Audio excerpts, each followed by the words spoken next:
Newton in 17th century put forth a variety of laws that explain why objects move, or why, for that matter, they don't move. So this formulation of laws are popularly known as Newton's three laws of motion. So in today's lecture, we would be discussing the first law of motion. The first law of motion, Newton's first law of motion, is also known as the law of inertia. The contribution to the first law of motion also came from Galileo, who formulated the law of inertia, the concept of inertia. What inertia means is the tendency of the body to maintain its state. So if the body is in the state of rest, it will maintain its own state of rest. If the body is in the state of uniform motion, it will maintain itself in the state of uniform motion. So that is known as inertia, and that idea was actually the idea of Galileo. So then what is the contribution of Newton, or what is that Newton formulated, and what is known as the first law of motion? So the first law of motion can be stated as follows. It can be stated as an object, any object, and this object has to be an inanimate object. Okay. So according to Newton's first law of motion, and any object which is non-living, and in non-living object would remain at the state of rest, or it would stay in the state of motion with the same speed and in the same direction, unless acted upon by an unbalanced force. So in other words, Newton says that an inanimate object would remain in the state of inertia unless acted upon by an unbalanced force. So there are two statements in this one statement. What does Newton say? So Newton talks about two bodies. One is, he talks about the bodies or objects at rest, non-living objects at rest. And second is, he talks about the objects in motion. So what does he say? He says that the object which is at rest would have an acceleration of 0 meter per second square if the forces are balanced. Okay, so for example, here in this picture, you will find that there is a ball.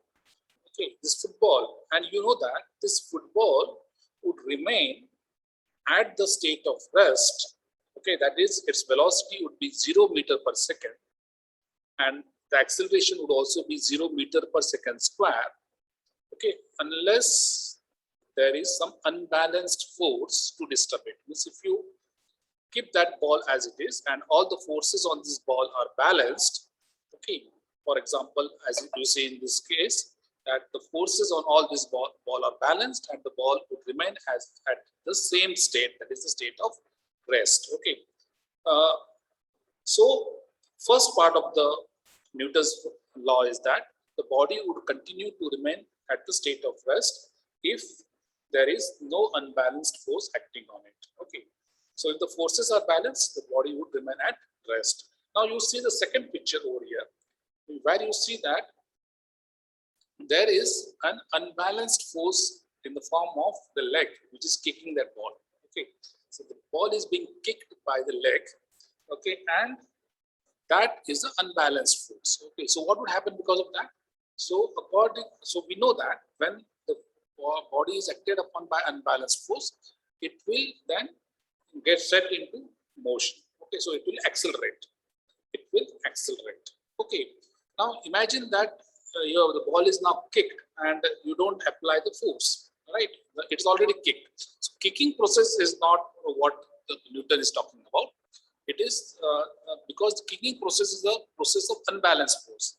Newton is dealing only with balanced forces. Okay, so now in the third photograph, you see that the ball is being kicked, and ideally assume that there is no friction, nothing to disturb the ball.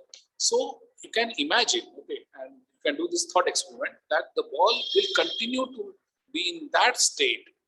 Okay, it would continue to remain in the motion with the constant speed and in the same direction. Okay, if you kick that ball and if the ball there is no resistance of the ambient here, okay, then you can imagine that the ball would remain in the motion.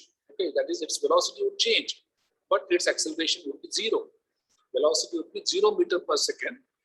Velocity would be greater than 0 meter per second because the ball is in motion, but the acceleration is 0 meter per second square because the the ball is now moving with a constant speed and in the constant direction, in the same direction. Okay, so why is that so? The third photograph, why is that so? Because there is balanced force. Okay, there is a balanced force. So forces are balanced. Now, how long will this happen? How long will the ball continue to remain in the state of constant speed and direction?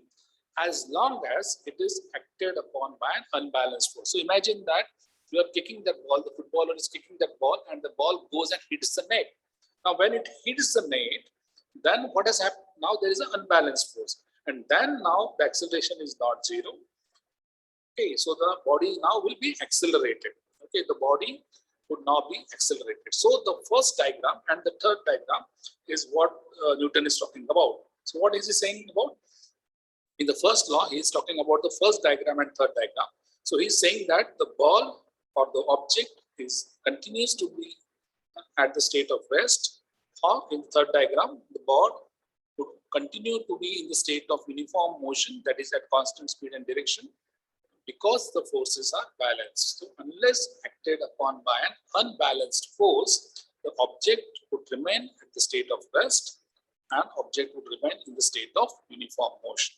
So this is a very interesting law, Newton's first law of motion. I hope this is very clear to you. Thank you.